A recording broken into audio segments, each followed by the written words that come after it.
It goes without saying that New Zealand natives love New Zealand gardens. I'm going to give you a few pointers on how best to design a native garden and why they're a great choice for your place. New Zealand natives can be divided into a few different categories. Native trees are a great feature, and planting some along a boundary will provide privacy and shelter.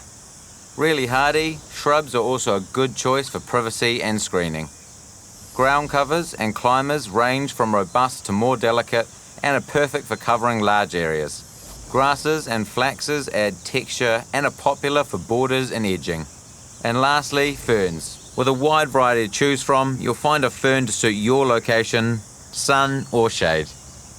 For our garden, I've decided to mix and match from the different categories, following the basic feature, filler, spiller principles of garden design. We'll be planting in a raised bed that is about 10 metres long. First, I'll put up 3 trellises along the back fence and plant a vertical climber. I've chosen Clematis paniculata, which will flower through spring and thrive in the direct sunlight. Next, 4 totara trees, which will give us good height. Black flax and carex grass will sit beside and in front of the totaras. And lastly, our spiller, Pimellias, which will hang over the front of the bed border. These varieties suit a north-facing location and warm climate, but you can swap these for plants suited to your own situation. So I've got all my plants at the ready here, but first up, we need to prep the bed.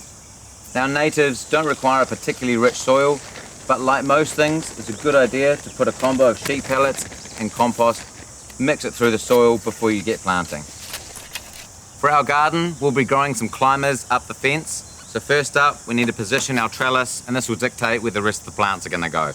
Now, these battens are going to be used as spacers. They'll be fixed on the back of the trellis and give the plants some room to grow up in between. I'll start by marking out 2.5 metres between each trellis.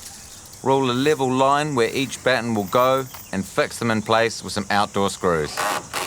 Next up, we need to space out our plants. And a little handy tip that can save you bringing your plants up and down is grab a can of spray paint, and then you mark out your plants as per your design.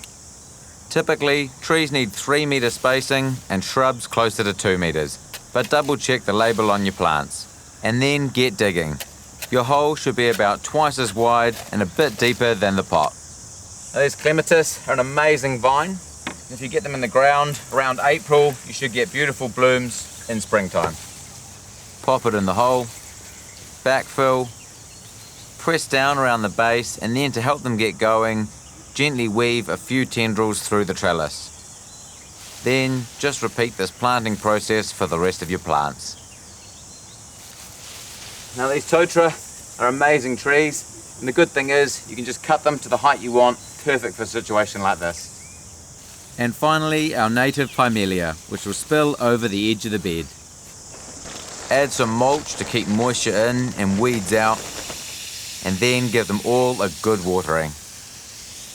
And we're done. Once established, you can expect to see more native birds in the garden too, which is another bonus. When picking your spot, consider the height of mature plants and whether they like sun or shade. Check the back of the tag to make sure. Most natives also do well in containers as long as you give them a good sized pot to grow in. The best time for planting is winter through to early spring, but it can be done any time of the year. When it comes to pruning, just shape as required. Water regularly in dry periods, with deep watering more effective than a light spray. Natives don't need regular feeding, but they do love a top up every now and then, so feed with a slow release fertilizer.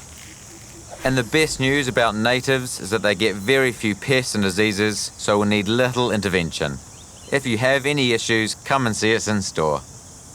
Kiwi natives are unique to New Zealand and play a big part in keeping our ecosystem in check. So get planting at your place. You'll feel good and the birds will love you for it.